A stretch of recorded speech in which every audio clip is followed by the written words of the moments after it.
Welcome to Rage Against the Mainstream, your full spectrum source for all things music, insight, and opinion.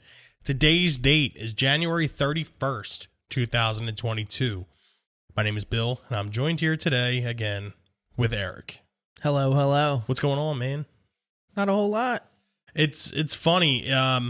We haven't put out an episode in probably 3 weeks, so I don't know if anyone listening is counting the days, but I've been sitting there marking on like on my wall, like how like a prisoner would, like doing the check marks. It's just like one of those things, like schedules don't line up, and like I hope everyone that's listening is, understanding. But it's good to be back. It's good to have you back. It's good to be back. So in the last, 6 months since you've been on the show, have you encountered anything new or interesting? Got COVID. That was it was bound to happen to somebody at part of the show. Yeah. At one point or another. It sucks it had to be you.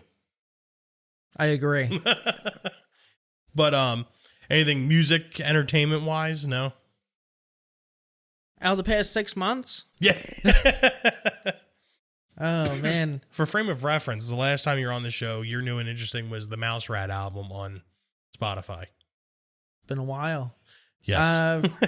New and interesting, at least for this week, Elvis Costello and the Attractions put out The Boy Named If. Okay. 30-second album. That's just insane to me. Like 32 albums. That's almost like Stevie Wonder. I think he put out like 12 before he was like 18 or something. Like something crazy. Yeah, it's like crazy. It was a ridiculous number. That's insane. I mean, I've never dove into Elvis Costello at all. How is it compared to like his older stuff or even before? It's pretty much the same thing. It's kind of a little disappointing because since he's getting older, his voice is kind of a little bit more raspier. Are we talking like Bob Dylan? Like No. No, he still sounds good, but his earlier albums, his vocals kind of like were more forefront in the mix, and now they're kind of scaled back. And I think it would, even though his voice isn't as great as it used to be, I still think it would be 10 times better if they just elevated him out of the mix. Yeah. I mean, it's one of those like old studio tricks. I mean, for those that didn't listen to the episode that Eric was on, you wouldn't know that me and Eric used to be in a band. And before I became the forefront of a podcast, I was the front man of a band. And an old studio trick that we had learned is that if you're not a good singer, we can always dial you back in the mix and hide you. Very true. That's why I don't sing anymore, and I just talk. As far as me for new and interesting, I don't know if you have seen it, but they released the trailer for the Foo Fighters movie, Studio 666. I don't know how I feel about it. I think it could be a cool movie if the whole Dave Grohl aspect wasn't a part of it. It's just like, so it's like, so now you want to get into film. Like, well, he already was in film, but it's like, now you actually want to do a movie. And it would be a different story if it wasn't all the members of Foo Fighters in the movie. Yeah. Like the trailer had like fucking Carrie King in it and shit. And it was just like, I don't know. Don't get me wrong, I'm going to watch it. Me too. I'm going to see it 100%. in some way, shape, or form. I'm going to see it. But I was just like I seen like teaser posters and shit for it. I was like, there's no way this is real. There's no way. And I saw the trailer and I was like, okay. Like, this is going to happen. It's going to be like Through the Never, but in a haunted house. Yeah. And it's just them. Remember that? Remember when we were so excited to see that fucking movie and then it was just a complete pile of shit? Yeah. Metallica lost tens of millions of dollars on that. I think they lost like 60 million on that movie. It was worth it. Because it was completely funded by them. I wonder if they could write that off in their taxes. They could probably put it down as an insurance claim. On top of that, I found out that Meshuggah is releasing an album in April of this year called Immutable. Immutable. Yeah, Immutable. I had it right. Can't turn it off. It's everything you have come to know and love from Meshuggah, but it has a super modern, like, genty type feel. I know like a Meshuggah was like the forerunners of the whole like gent thing before it was gent, but now it's like it's fucked up. It's almost like they're like the old guys like trying to conform into this new genre, but they're actually the ones that made it. Like that rarely happens. But I don't know. I'll be excited to hear it. I love Meshuggah. I think it's like the polyrhythms and shit within that band and like the complexity of the songs. It's just it's one of those things, though. You either love them or you hate them. And I just so happen to fall on the love type spectrum of Meshuggah. Isn't that interesting when a band invents like a sound and they've sticked around long enough to where they come off as like posers? Yeah. It's like, look at these old guys doing it. Yeah, exactly. Like, play Bleed again. But yeah, that's funny. I guess let's move on to music history today on January 31st. I'm going to let you start this one off, Eric. All right. Music history. Damn, be a little prepared. This isn't your first time. My phone couldn't see my face. Studio lighting. All right, so 1963, Neil Young, 17 years old, plays his very first show performing at a country club in Winnipeg. I wonder what he played. I mean, and obviously he wasn't playing like Rocking the Free World, but yeah. I wonder what it sounded like. That's like one of those things. I wish I could see a show like that. I mean, I'm not a Neil Young fan by any stretch of the imagination. But it would be kind of cool to see a Neil Young play a first show. Yeah. Like, see how horrible it probably was. Oh, yeah. It was terrible. At a country club. Like his uncle was probably a member. He put in a good word. Yeah. My nephew's going to play here. He sucks, but come on. Going completely 180 about sucking, in 1970, the Jackson 5 debuted their single, I Want You Back. It hits number 1 in America. It's the first of 4 consecutive chart toppers for the group, which is fronted by an 11-year-old Michael Jackson. Great song. Oh, yeah. Everything... actually, I don't want to say everything Michael Jackson's a part of, but definitely up until the early 90s, anything that Michael Jackson was a part of was literally fucking gold. Yeah, like literally worth its weight in platinum. Like you could get, climb underneath them and steal a catalytic converter filled with platinum. Yeah, he couldn't be beat. No, absolutely not. Michael Jackson, even to this day, you can't like mention pop music or the 80s or any kind of nostalgic type factor without Michael Jackson some way being infused into it. Yeah. Like it's just impossible. King of pop. Yeah. There's the reason for it. We also got 1993 with just 45 minutes to kick off. Garth Brooks threatens to cancel his national anthem performance at the Super Bowl. When the NFL reneges on its promise to debut the video for his controversial protest anthem, We Shall Be Free. I forget the political stance he was trying to make with the song, but I do remember the video, and I forget. I really forget what the big deal was behind it. But yeah, could you imagine 45 minutes to one of the biggest sporting events of the year? Yeah. It's funny that's in the beginning of the year, but the biggest sporting event of the year, 45 minutes of one of the most coveted things you could do at said sporting event. Nope, fuck it. Yeah. Nope. Wild. Yeah, Garth Brooks, the fucking straight boss. He's the man. Like how you have the king of pop, you have the king, well, which is Elvis, but then you have Garth Brooks. 2008.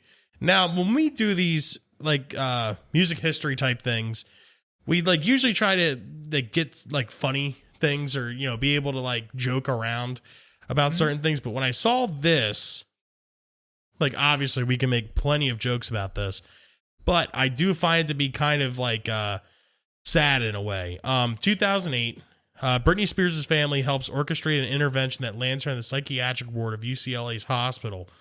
She's taken by ambulance when she gets a police escort and draws a frenzy of media attention.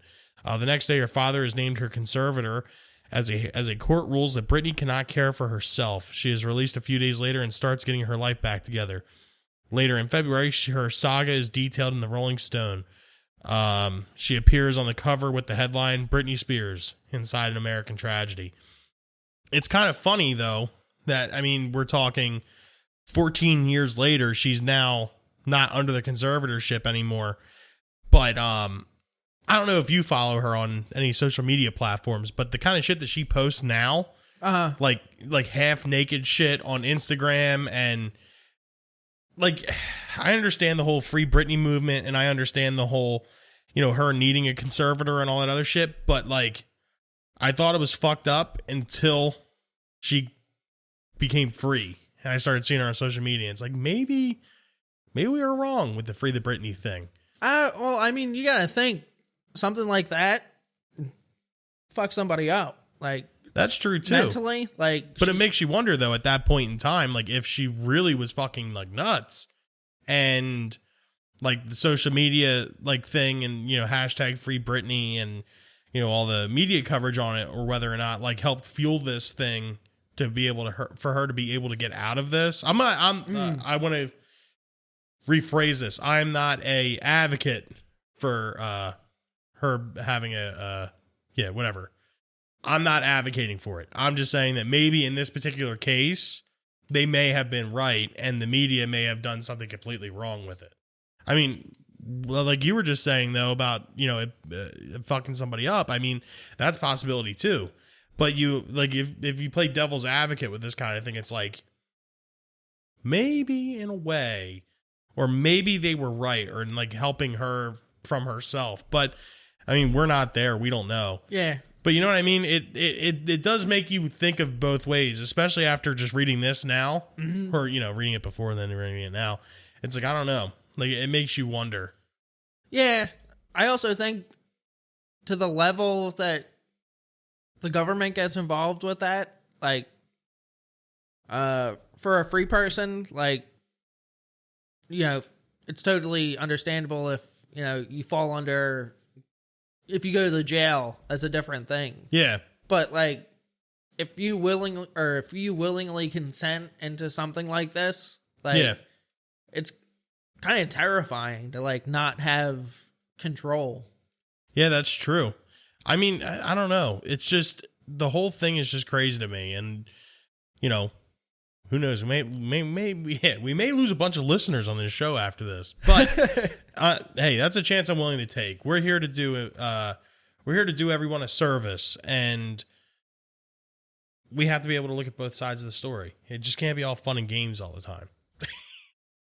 No, but I mean, I am glad that she's, you know, not under anybody's control anymore. But, you know, after reading that and just thinking about the whole thing, it's just like, I don't know. Yeah. You know, it's a possibility, but maybe not. I know. I see what you're saying. I also think that Britney Spears should be allowed to ruin her life like the rest of us. That's her right, Bill. Hey, I'm all for it. I'm all for it. Britney can do whatever she wants. But moving on here to our main topic for today, something way, way, way lighter. I want to talk about some of the greatest intros of all time. Now, for those of you that are music illiterate, first off, I don't know why you're listening to the show. Second off, an intro is a piece of music or something in the beginning of a song to bring you into the full thing. So for a reference here, almost like an appetizer. If you're sitting down for a 5-course meal, you have an appetizer, which is like your intro to the meal, to, the turkey and then all that other shit. So to start this one off, I want to say, obviously I'm wearing the Van Halen shirt, and this is a topic where there's a lot of Van Halen references here, or at least there's going to be. So I'm just going to nip this one in the bud right now. Hot for Teacher. Undeniable, like one of the coolest intros ever. I mean, I can only imagine what it was like hearing that for the first time. Well, I do remember what it was like hearing that for the first time, but like getting that record and putting that on and hearing all that shit and then hearing that song, like it had to be like one of the coolest experiences ever. Like someone is literally making a motorcycle sound with their drums. Yeah. Incredible. Yeah, it's awesome.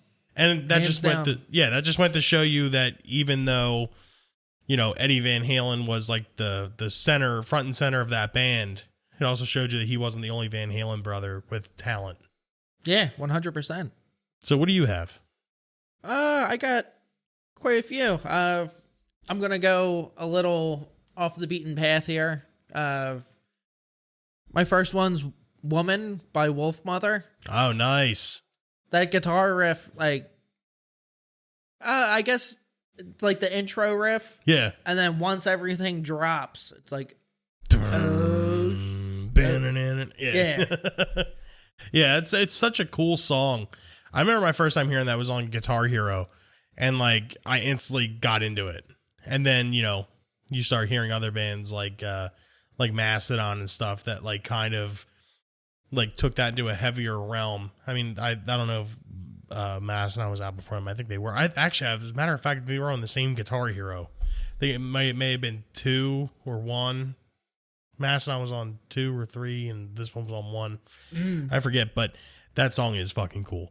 I saw them play it live in the Underground Arts in Philadelphia. That's cool. That's a relatively small venue. Yeah. And they pretty much play like a band would in like the 70s. Like no PA support except for the vocals. Like that's just cool. Like everything's turned up, just massive. That's awesome. Yeah, it was incredible to see them like that. It would be kind of cool to see a show like that. I mean, like you have like, I know I'm always ragging on Greta Van Fleet and like Dirty Honey and shit. But like if those bands were to take that type of approach to their live show as opposed to, using the modern, like the modern shit, like the PA support and all that other stuff. Mm-hmm. Like I feel like those bands would get a lot more credit, at least from me. Not that my opinion means anything, but they would have a lot more, like positive, like reinforcement behind them if they actually, like, instead of just playing the part, they were the part. Mm-hmm. You know what I mean? I think Greta Van Fleet might, like, in the coming years, might, like, surprise everybody. I sure hope so, because I really hate them now. Yeah, well, they definitely have that, like, tongue, or they take themselves seriously, but it's, like, obviously, like, come on now. But I feel like over the past couple of releases, like, I feel like they've, like, started to, like, take a, step in their own direction. Yeah, I mean, more power to them. I mean, they're definitely way more successful than us. Yeah. But no, 100%. Speaking of success, my next one here is, in my opinion, one of the best drum intros ever. You could probably guess this before I even say it. It's one of the best drum intros ever from one of the most underrated drummers in the grunge scene. No Excuses from Alice in Chains. Man, I was going to say Smells Like Teen Spirit. Absolutely not. Come on. No, I mean, like, Smells Like Teen Spirit is cool, but No Excuses just has that thing. Like, I remember hearing that for the first time, and I was blown away. And then I immediately learned how to play it on drums. It was the only thing I knew how to play. But I can play No Excuses. We played it. Yeah, in the band. Nah, it's just such a cool fucking, like, it's a cool pattern. It's a cool rhythm. It just, like, sets the tone for the entire song. And if you go into, Jar of Flies, which the album it came off of, like, you have that entire album, and then you hear No Excuses, and it's kind of, it like takes you to a different place than the rest of that album did. Mm-hmm.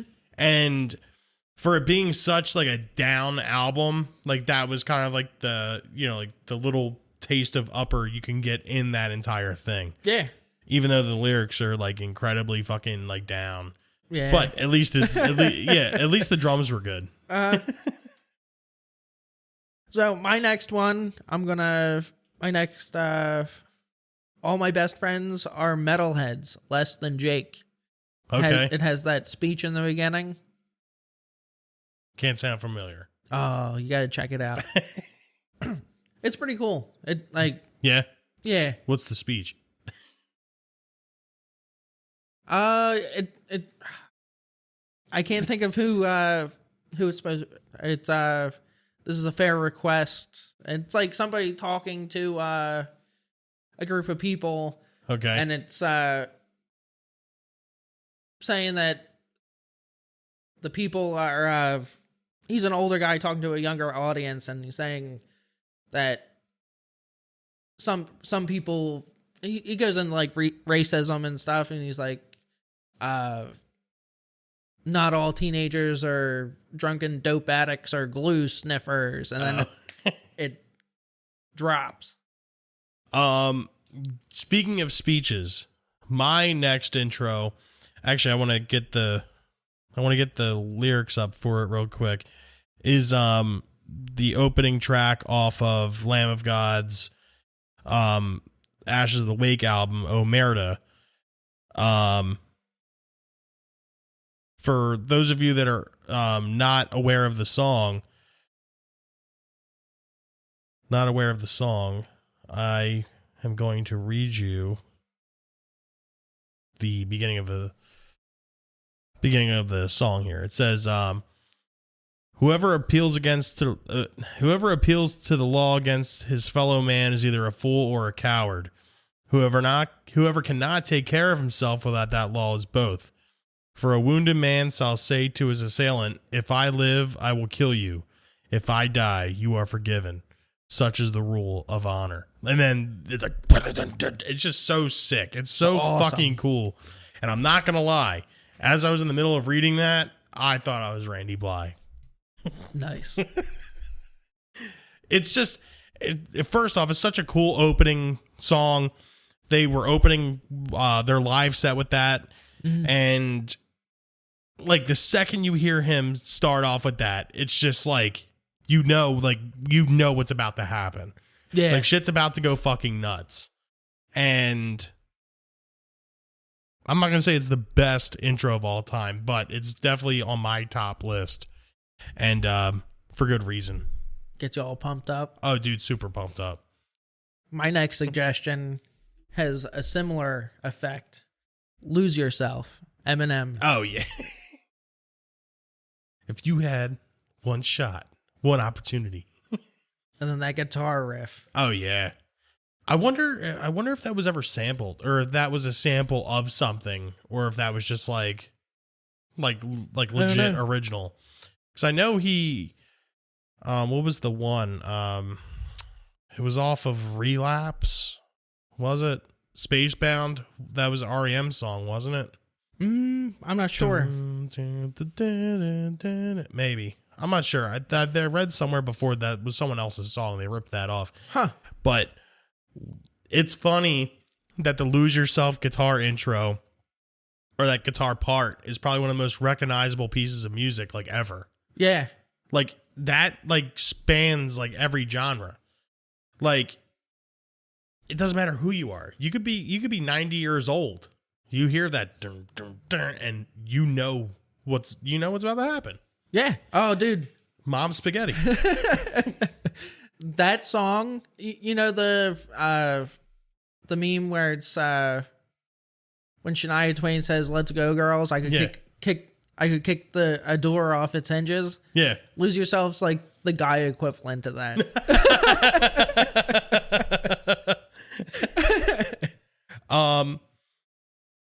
I have one more here I want to say, and this goes into another like super hype, like incredible hype. And if you know the song, you know exactly what I'm talking about. I'm talking about People of the Sun. Oh yeah. Like, dude, the second that fucking beat drops in that, like it doesn't matter. Like, you feel like being like a Kyle, like punching a hole in a wall. Yeah. Like it's just like the first time I heard that song, I think Connor showed it. Connor did show it to me, and I was like, "This is fucking nasty." Like, this is like the coolest fucking rhythm like ever. People come up, and I was just like, oh, "No, he didn't. No, not Zach."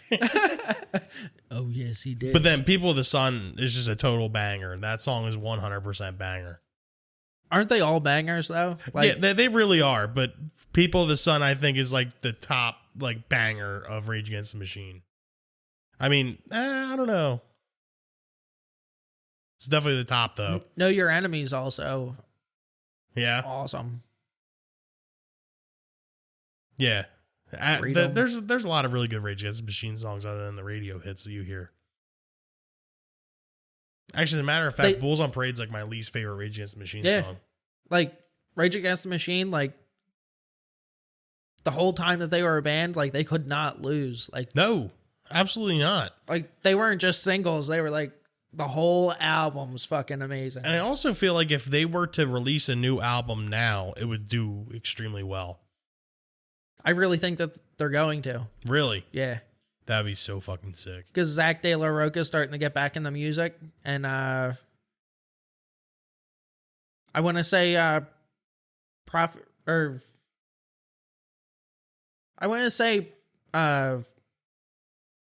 of Rage. They said that if Zach wants to come back, like it's over. That goes away. That's cool. They're like, we're just doing it like. That's awesome. To like hold, and for them to say that, that there's already talks of it. That's fucking awesome. Yeah, I wonder if they'll charge $250 to listen to that album. Yeah, probably. Do you listen to Run the Jewels?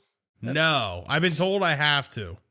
There's the one song Just that Zach De La Rocha's on. Oh, really? Yeah, it's I'm gonna have to check that out after this. It's Pharrell and Zach De La Rocha. That's sick. Yeah, that'd be fucking cool. I'm gonna have to hear that. So to kind of wrap this thing up, what's one of the last ones you got here? Next one I got is Romantic Rights. Okay. Death from Above, 1979. Okay. It's got it's a really cool intro. It's you would have to listen to it, but it's like dun, dun, dun, dun, dun, dun. Okay. It's one of those like build up type ones. Yeah. It's I want to say it could be guitar or bass. I'm not actually sure what's doing it. Yeah. But it's it plays off of like pretty much like feedback, like the like and like that's feedback. Cool. I'm gonna have to hear that. I guess I do have one honorable mention here. I feel like it's a given, and I'm pretty sure you can agree with me. The intro to Stairway to Heaven. Yeah. That riff is another one of those like undeniable. Doesn't matter who you are, you know it. It's cool unless you're in Guitar Center. Yeah. Unless you're in any of the major music retailers. That song's super cool. So, what do you think? Is there any intros that we didn't bring up that we should have? Is Van Halen cornering the market in, the intros? Because there was a lot that I didn't bring up. Hot for Teachers is scraping the surface. That was like the trying to think. That was like the Cat in the Hat for the Dr. Seuss, Dr. Seuss library. There's way more. I just didn't bring any of it up. We could go on and on and on about intros. Like, oh yeah, there's all kinds of crazy ass intros. Like, I'm gonna stop right there because there is a lot. What do you think? Get at us. Find us on social media. Facebook.com/RATM Podcast, Instagram and Twitter @RATM Podcast. And if you really want to, write us, a letter or email, whatever, ratmpodcast@gmail.com. But until then, we're going to get into our suggestions for this week. Since you're the guest, I'll let you go first, Eric. What do you have? I thank you. My suggestion for the week, Pump It Up, Elvis Costello. It's off his second album. Okay. This year's model, which is one of the greatest, pop albums to come out. Nice. At least in my opinion. It's really, really good. Front to back, a great album. But Pump It Up it pumps you up. It delivers. Going off of our topic, but yet going 180 off of your best album here, I'm going to travel back here in 1982 for Van Halen's Diver Down. Probably one of the worst records they've done. They're all good, but this one was the worst. The song that I want to choose is one that has super fucking cool intro, little guitars. The beginning is played on an acoustic guitar, and if there was ever any kind of discrepancies or questions on Eddie Van Halen's guitar playing abilities when it came to acoustic instruments, this is the one. Agreed. So, yeah. That's another episode of Rage Against the Mainstream Podcast for the books. Like I said before, you can find us on our social media accounts, Facebook.com/RATM Podcast, Instagram and Twitter @RATM Podcast. And of course, you can write us an email, write us a love note. If you want to be pen pals, we're cool. Someone will always respond to you. ratmpodcast@gmail.com. But until then, this is another episode of Rage Against the Mainstream Podcast for the books. As always, I'm Bill. And I'm Eric. Have a good night, guys. Thank you for listening. Peace.